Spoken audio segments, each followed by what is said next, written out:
नमस्कार दोस्तों, knowledgex.kp में आपका स्वागत है। दोस्तों, आज हम फिर हाजिर हैं आपके सामने एक नए वीडियो के साथ और आशा करते हैं कि पिछले वीडियो की तरह ये वीडियो भी आपको पसंद आएगा। पूर्वजों के प्रति श्रद्धा और समर्पण का पर्व पितृपक्ष इस बार 21 सितंबर से आरंभ हो रहा है, जो कि 6 अक्टूबर तक रहेगा। वैसे कुछ लोग पूर्णिमा से ही पितृपक्ष का आरंभ मान लेते हैं, इसलिए ऐसे लोग 20 सितंबर से पितृपक्ष मान रहे हैं। जबकि पक्ष का मतलब होता है पखवाड़ा, जो शुक्ल पक्ष और कृष्ण पक्ष दो भागों में बटा है। इसलिए शास्त्रों में अश्विन मास की कृष्ण पक्ष की प्रतिपदा तिथि से लेकर अमावस्या तिथि तक को पितृपक्ष कहा गया है। इस आधार पर अश्विन मास के कृष्ण पक्ष से अमावस्या तक ही पितृपक्ष है। पूर्णिमा तिथि को ऋषि तर्पण किया जाता है, जिसमें अगस्त मुनि को जल देकर पितरों का आह्वान किया जाता है और फिर प्रतिपदा तिथि से इनकी पूजा की जाती है। शुक्ल या कृष्ण पक्ष में जिस भी तिथि में पूर्वज देह त्याग करते हुए परलोक गए हैं, उस तिथि में उनके नाम से विशेष पूजा और ब्रह्म भोजन कराया जाता है। जिन पितृगणों का देहांत पूर्णिमा तिथि में हुआ है, उनका भी विशेष पूजन अमावस्या तिथि के दिन ही करना चाहिए। इस वर्ष पितृपक्ष 16 दिनों का है। पितृपक्ष में पितृगणों को संतुष्ट करने के लिए कुछ खास बातों का ध्यान रखना चाहिए। शास्त्रों में बताया गया है कि देव पूजन का समय प्रातः काल है, जबकि पितृकाल मध्याह्न काल है। इसलिए पितृगणों की पूजा दोपहर के समय ही करनी चाहिए। पितृगणों में निमित्त ब्राह्मणों को भोजन करवाना चाहिए, उसके लिए दोपहर का समय रखना चाहिए। इसके अलावा पितृगणों के लिए दान किया जाने वाला भोजन गाय, कौवे और कुत्ते को भी जरूर देना चाहिए। पितरों के लिए जो भोजन तैयार किया जाता है या फिर जो भोजन परोसा जाता है, उसमें लोहे के बर्तनों का प्रयोग नहीं करना चाहिए। मान्यता है कि पितृपक्ष में लोहे के बर्तन का प्रयोग करना शुभ नहीं होता है।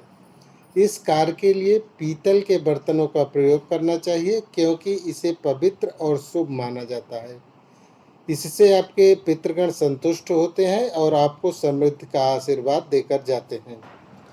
पितृपक्ष में जिस भी दिन आपके घर में पितृगण की मृत्यु तिथि हो, उस दिन सात्विक जीवन जीना चाहिए और तेल नहीं लगाना चाहिए। इस दिन श्रृंगार भी नहीं करना चाहिए। पितृगणों के प्रति आभार, उनकी कमी को दर्शाने के लिए आपको पान भी नहीं खाना चाहिए।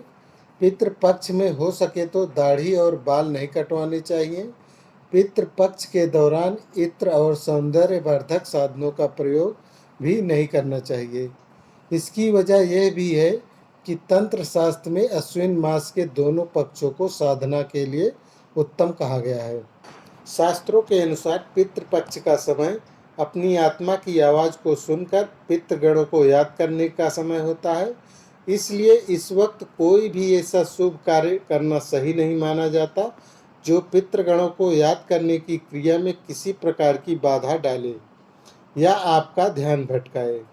यही वजह है कि इन दिनों में कोई भी नया कार्य शुरू नहीं करते हैं और ना ही कोई नई सामान की खरीदारी करते हैं। ऐसा करना शुभ नहीं माना जाता है। पितृपक्ष में एक बात का खास ध्यान रखना चाहिए कि किसी का भी निरादर नहीं करना चाहिए। पितृपक्ष के दौरान यदि आपके द्वार पर कोई भिक्षुक आए तो उसे खाली हाथ न जाने दें। कोई जानवर आए तो उसे भी कुछ खिला दें।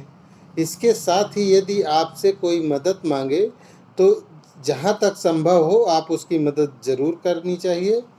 मान्यता है कि पितृपक्ष में हमारे पूर्वज किसी भी रूप में हमारे घर पधार सकते हैं और हमारा व्यवहार देख सकते हैं। दोस्तों, जैसा कि आप सभी को पता है कि आजकल की भाग दौड़ भरी जिंदगी में ज़्यादातर लोगों को ऐसी चीज़ों के बारे में पता नहीं है। इसीलिए हमें लगा कि अगर हम इस पर एक वीडियो बनाते हैं तो शायद हम कुछ लोगों को इसके बारे में जागरूक कर सकें, ताकि वो अपने पूर्वजों के लिए थोड़ा सा समय निकाल सकें और उनके बारे में सोच सकें। तो दोस्तों, आशा करते हैं कि आपको ये वीडियो पसंद आया होगा और अगर आपको ये वीडियो पसंद आया है तो प्लीज़ हमारे चैनल को सब्सक्राइब करें और बेल आइकन को प्रेस कर दें ताकि आपके पास हमारे नए नए वीडियो के नोटिफिकेशन पहुंचते रहें। धन्यवाद दोस्तों।